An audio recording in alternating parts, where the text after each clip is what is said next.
வெற்றி இப்படி பண்ணுவான்னு நான் எதிர்பார்க்கவே இல்லை. எப்படி அந்த பொண்ணோட முகத்துல முழிக்கிறதுனே எனக்கு தெரியல. பேசித்தான் பாப்போமேங்க. சரி வா, வாங்க போய் பேசலாம்.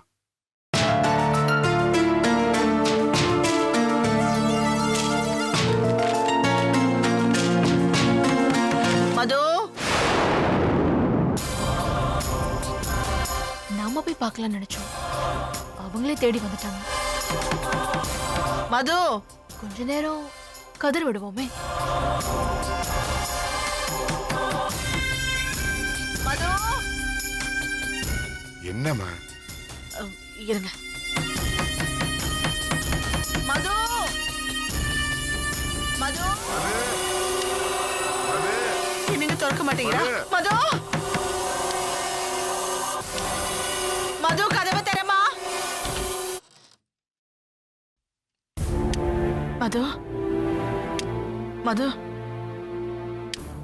ரொம்ப நேரமா கதவை தட்டிட்டு இருக்கோம். என்னமோ ஏதோன்னு நாங்க பதறி போயிட்டோமா? சொல்லுங்க, என்ன விஷயம்?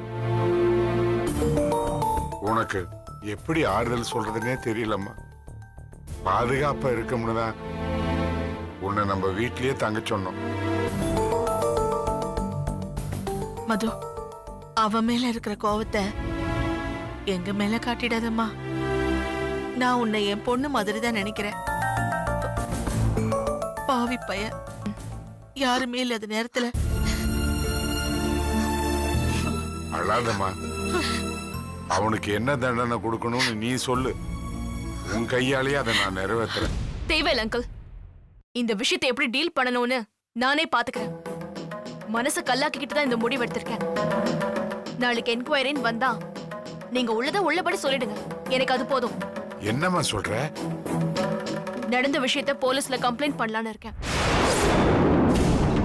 மது, அப்படி பண்ண வேண்டாம் மது. எனக்கு வேற வழி தெரியல ஆண்டி. நான் இந்த கிராமத்துக்கு நல்லது செய்யணும் தான் வந்தேன். அந்த வேலை முடியற வரைக்குமாவது எனக்கு பாதுகாப்பு வேணும். அதனாலதான் ஆண்டி இந்த முடிவு. இப்பவே கம்ப்ளைண்ட் கொடுத்து வச்சாதான் மத்தவங்களுக்கு கொஞ்சமாவது பயம் இருக்கும்.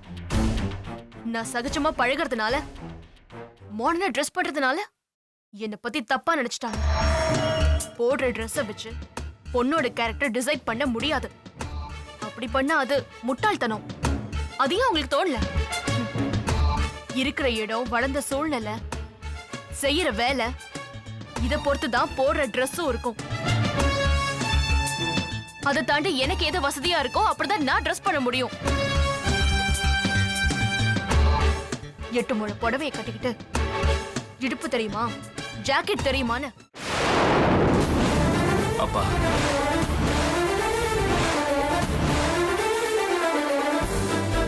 மாமா, உன்னையும் சேர்த்து தான் சொல்றேன். எப்ப என் வார்த்தை மீறி நடக்க ஆரம்பிச்சீங்களோ அப்பவே உங்க 2 பேருக்கு இந்த வீட்டுல இடம் கிடையாது. வெளியே போங்க. நானா கழுத்து பிடிச்சி வெளியே தள்ளுறதுக்கு முன்னாடி போயிடுங்க. அப்பா, உணர்ச்சிப்படாதீங்கப்பா. 2 பேரும் என்ன இழிவுபடுத்திட்டாங்க. இதுக்கப்புறம் அவங்க மூச்சில நான் எப்படி முழிக்கிறது? அப்பா, கொஞ்சம் பொறுமையா இருங்கப்பா. ஏன்டா? ஏன் ஏன்டா எல்லாரும் என்னையே சமாதானப்படுத்துறீங்க? இவங்க 2 பேரையும் போக சொல்லுங்க. என் கண்ணு முன்னாடி இவங்க 2 பேரும் நிக்க கூடாது. போக சொல்லு. தகவல், இவங்க 2 பேரையும் கழுத்தை பிடிச்சி வெளியே தள்ளு. மாமா, மாமா, அவங்க வெளியில போனா நமக்கு தான் மாமா அவமானம். நமக்கு என்ன அவமானம்? அவங்களுக்கு தான் அவமானம். ஆமாங்க, நமக்கு தாங்க அவமானம். 2 பெரிய வெளியில அனுப்புனா இந்த ஊர் நம்மள தாங்க கேவலமா பேசும். பேசட்டும். இந்த அவமானத்துக்கு அது எவ்வளவு பரவாயில்ல. கோவப்படாதீங்கன்னு நான் சொல்றேன்ல.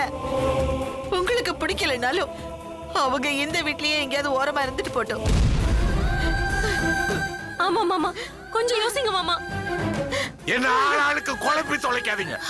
அதனே மாமாவை அவர் போக்குல விடுங்க. ஊருக்கெல்லாம் நியாயம் சொல்ற நாட்டாம எந்த பிரச்சனைக்கு என்ன முடிவு பண்ணணும்னு மாமாவுக்கு நல்லா தெரியும். தேன்மொழி, சம்பந்தி, என்ன இருந்தாலும் இவங்களை வீட்டை விட்டு அனுப்புறது கொஞ்சம் அதிகம் தான் சம்பந்தி. ஏங்க, அவங்களுக்கு வேணும்னா நீங்க வேற ஏதாச்சும் தண்டனை கொடுங்க. இந்த வீட்டை விட்டு மட்டும் போக சொல்லிடாதீங்க. நான் சொன்னா நீங்க கேட்க மாட்டீங்களா?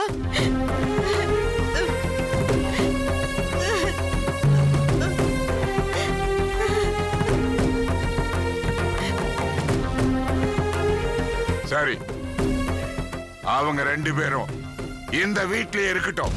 ஆனா வேற ஆளா தனியா ஒதுக்கித்தான் இருக்கணும். அவங்க 2 பேர்கிட்ட யாரும் பார்க்கவோ பேசவோ எந்த உறவை வச்சு கூடாது. அவங்க ரூமை தாண்டி இந்த வீட்டுல வேற எங்கேயோ அவங்க அனாவசியமா நிக்க கூடாது. சமையல், சாப்பாடு எல்லாமே தனித்தனிதான். கண்ணுல தெரிகிற மாதிரி ஒரு கோடு போடலையே தவிர மத்தபடி மனசுக்குள்ள துண்டா பிரிச்சு வச்சாச்சு. தாகத்துக்கு தண்ணி கொடுத்த, உடம்பு சரியில்லை மாத்திரை கொடுத்தேன்னு வேற யாரு கிட்ட கூட போக கூடாது. மீறி போனீங்கன்னா மறுபடியும் நீங்க திரும்பி என் பக்கம் வர முடியாது. முடிவை நீங்க பண்ணிக்க.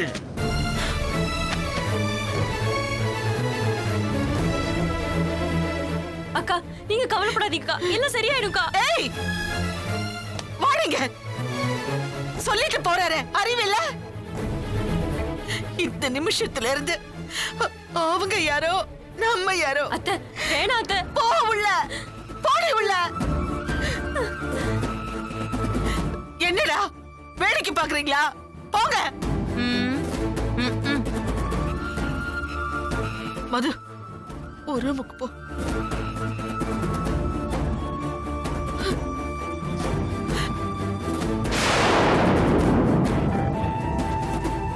லக்ஷ்மி, நீயும் எல்லாரையும் பகைச்சுக்கிட்டியே.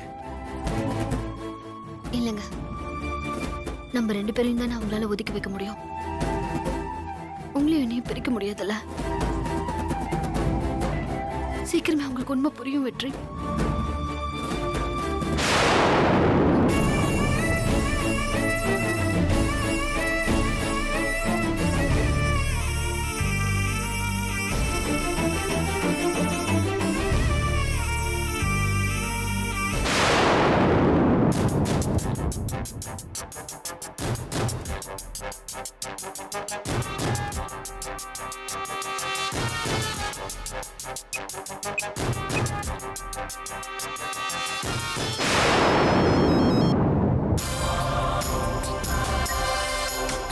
குட் மார்னிங் சார், நான் திரும்பவும் தோத்துட்டேன். பரவாயில்ல, இன்னொரு தடவை முயற்சி பண்ணு. சார், நமக்கு பவர் ஆஃப் அட்டானி சுலபமா கிடைக்காது போல இருக்கு. அப்போ கொஞ்சம் கஷ்டப்படு, கண்டிப்பா கிடைச்சிடும். சார், எல்லாம் சரியா வர நேரத்துல வெற்றியோட வைஃப் உள்ள போந்து எல்லாத்தையும் கெடுத்துட்டான். யார் நமக்கு இடைஞ்சலா இருக்காங்கிறது முக்கியம் இல்ல. நம்ம வேலை சுலபமா முடியணும். அதுக்கு என்ன வழின்னு யோசி. சார், குடும்பத்துல உள்ள எல்லாருமே சைன் பண்ணாதான் பவர் ஆஃப் அட்டானி கிடைக்கும். இங்க எல்லாருமே வெற்றியை ஒதுக்கி வச்சுட்டாங்க. இப்ப அந்த கோவத்துல வெற்றியும் சைன் பண்ண மாட்டேங்கிறான். வெற்றியை தவிர மற்றவங்களால எந்த பிரச்சனையும் வராதா? வர வாய்ப்பில்லைன்னு நினைக்கிறேன். அந்த குடும்பத்தோட மொத்த சொத்து எவ்வளவு? மொத்தமா ஒரு 300-400 ஏக்கர் இருக்கும். நமக்கு வேண்டியது எவ்வளவு? 200 ஏக்கர். 400 ஏக்கரை 4 பங்கா போட்டாலும் 100 ஏக்கர் தான் நமக்கு பிரச்சனை. மது, நல்லா யோசி. வெற்றி இல்லாமலே நமக்கு வேண்டியது கிடைக்கும். எப்படி சார்? வெற்றியை வீட்டை விட்டு தானே தள்ளி வச்சிருக்காங்க. அவனை மொத்தமா பிரிச்சிரு. சார், எனக்கு புரியல. யோசி, உனக்கு நல்லா புரியும். புரிஞ்சதுக்கு அப்புறம் டயத்தை நீ வேஸ்ட் பண்ணவே கூடாது. சார், பாய். ஏங்க, போலீஸ் வந்திருக்கு.